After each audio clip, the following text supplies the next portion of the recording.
नमस्कार। कभी कभी ना पत्थर सिर्फ पत्थर नहीं होते, वो अपने अंदर हजारों साल पुराने सवाल, उनके जवाब और क्रांतियों की पूरी कहानी समेटे होते हैं। तो चलिए, आज हम ऐसी ही एक कहानी के पन्ने पलटते हैं, सांची के महान स्तूप की कहानी। ये है सांची का महान स्तूप, एकदम शांत भव्य गुंबद।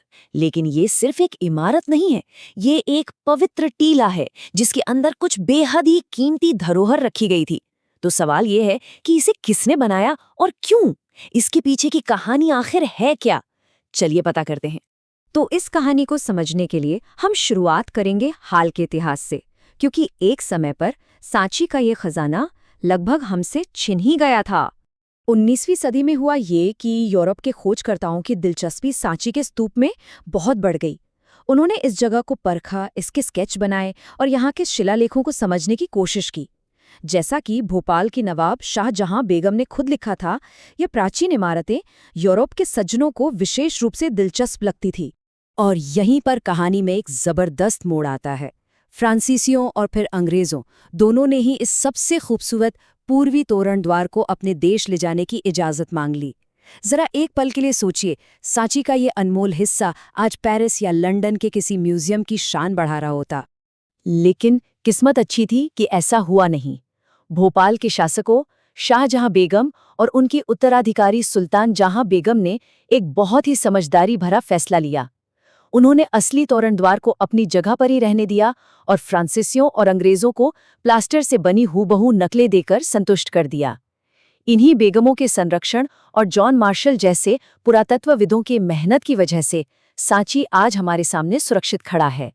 तो चलिए, अब समय में एक लंबी छलांग लगाते हैं, लगभग 2500 साल पीछे, क्योंकि सांची का स्तूप सिर्फ एक इमारत नहीं है, ये एक ऐसी वैचारिक क्रांति की कहानी है जिसने भारत की सोच को हमेशा के लिए बदल कर रख दिया।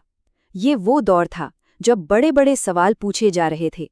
और कमाल की बात यह है कि ये बेचैनी सिर्फ भारत तक ही सीमित नहीं थी, ये तो एक ग्लोबल इंटेलेक्चुअल हलचल का दौर था। एक तरफ ईरान में ज़रतुश्त्र थे, तो दूसरी तरफ चीन में खुंगत्सी और यूनान में सुकरात और प्लेटो, सब एक ही समय में जीवन के सबसे गहरे रहस्यों को समझने की कोशिश कर रहे थे। और ठीक उसी वक्त भारत में भी महावीर और बुद्ध यही कर रहे थे। भारत में भी सोच में एक बहुत बड़ा बदलाव आ रहा था। देखिए, जहां पहले की वैदिक परंपरा में यज्ञ और अनुष्ठानों पर जोर था, जिनका लक्ष्य मवेशी, बेटे और स्वास्थ्य जैसी चीजें पाना होता था, वहीं अब लोग नए सवाल पूछ रहे थे। उपनिषदों से निकली विचारधाराओं में लोग जीवन का मतलब, मृत्यु के बाद क्या होता है और पुनर्जन्म जैसे गहरे सवालों के जवाब ढूंढ रहे थे। ये एक बहुत ही जीवंत दौर था, बहस और चर्चा का। शिक्षक और मनीषी एक जगह से दूसरी जगह घूमते रहते थे और कुटागार शालाओं यानी नुकीली छत वाली झोपड़ियों में रुककर एक दूसरे के विचारों को चुनौती देते थे। और अगर कोई शिक्षक अपने तर्कों से अपने विरोधी को मना लेता, तो वह अपने अनुयायियों के साथ उसका शिष्य बन जाता था। इन्हीं बहसों और चर्चाओं से कई नए दार्शनिक रास्ते निकले, और उनमें से एक बहुत ही प्रमुख रास्ता था जैन धर्म का। तो जैन परंपरा के मुताबिक महावीर से पहले 23 शिक्षक और हो चुके थे। इन्हें तीर्थंकर कहा जाता है, यानी वो महापुरुष जो पुरुषों और महिलाओं को जीवन की नदी के पार पहुंचाते हैं। महावीर इस महान परंपरा के 24वें तीर्थंकर थे।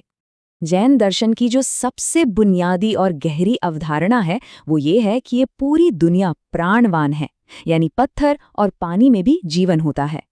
और इसीलिए इसका सबसे बड़ा सिद्धांत है अहिंसा, किसी भी जीव को चोट न पहुंचाना। कर्म के चक्र से मुक्ति पाने के लिए त्याग और तपस्या को जरूरी माना गया, जिसके लिए ये 5 व्रत अनिवार्य थे। हत्या न करना, चोरी न करना, झूठ न बोलना, ब्रह्मचर्य और धन संग्रह न करना। त्याग की इस भावना को दर्शाने के लिए जैन ग्रंथ उत्तराध्ययन सूत्र में एक बहुत ही सुंदर कहानी है।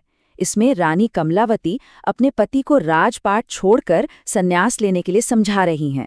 वो कहती हैं कि धन और संपत्ति तो पीछे छूट जाएंगे, सिर्फ धर्म ही अंत में रक्षा करेगा। तो जहां एक तरफ ये हो रहा था, वहीं उसी दौर में एक और महान शिक्षक अपने सवालों के जवाब ढूंढ रहे थे।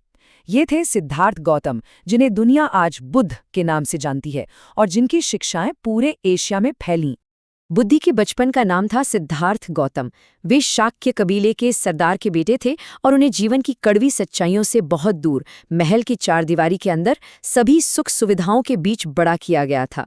उनकी पूरी जिंदगी एक दिन में बदल गई जब उन्होंने पहली बार महल के बाहर की दुनिया देखी। एक बूढ़े व्यक्ति, एक बीमार व्यक्ति और एक शव को देखकर उन्हें ये एहसास हुआ कि जीवन में दुख तो एक अटल सच्चाई है। इसी दुख का हल खोजने के लिए उन्होंने अपना घर परिवार सब छोड़ दिया और कई सालों की साधना के बाद उन्हें ज्ञान प्राप्त हुआ और वो बुद्ध कहलाए। एक दिलचस्प बात यह है कि बुद्ध ने खुद कभी कुछ लिखा नहीं, उन्होंने अपनी सारी शिक्षाएं बोल कर दी। उनकी मृत्यु के बाद उनके शिष्यों ने उन शिक्षाओं को त्रिपिटक यानी 3 टोकरियों में इकट्ठा किया। इसमें संघ के नियम, बुद्ध के उपदेश और दर्शन से जुड़े गहरे विषय थे जिन्हें सदियों तक मौखिक रूप से याद रखा गया और बाद में लिखा गया। तो इन गहरे दार्शनिक विचारों का, त्याग की इन कहानियों का उस पत्थर के टीले से क्या लेना देना है जिसे हम सांची कहते हैं? संबंध ये है कि ये विचार सिर्फ किताबों तक ही सीमित नहीं रहे, बल्कि इन्हें पत्थर में तराशा गया। ये नए विचार सिर्फ ग्रंथों में बंद होकर नहीं रह गए। अनुयायियों ने इन विश्वासों को कला और वास्तुकला के जरिए हमेशा के लिए अमर कर दिया। जैन तीर्थंकरों की शांत मूर्तियां और बुद्ध के जीवन की घटनाओं को पत्थरों पर उकेरा गया, ताकि ये शिक्षाएं उन लोगों तक भी पहुंच सके जो पढ़ नहीं सकते थे। इसने इन विचारों को एक बहुत ही शक्तिशाली दृश्य भाषा दी। और यही बात हमें वापस सांची ले आती है। तो अब हम जानते हैं कि ये स्तूप सिर्फ ईंट और पत्थर का ढेर नहीं है, ये मानव विचार में आई एक क्रांति का ठोस रूप है। ये उन सवालों का प्रतीक है जो 2500 साल पहले पूछे गए थे। जीवन क्या है, दुख क्या है और इससे मुक्ति का रास्ता क्या है? सांची हमें याद दिलाता है कि एक स्मारक सिर्फ एक इमारत नहीं, बल्कि विचारों की वो कहानी है जिसे पत्थर में हमेशा के लिए तराश दिया गया है। और ये हमें एक आखिरी सवाल के साथ छोड़ जाता है, क्या 2500 साल पुराने ये विचार आज भी हमारे जीने के तरीके को चुनौती दे सकते हैं?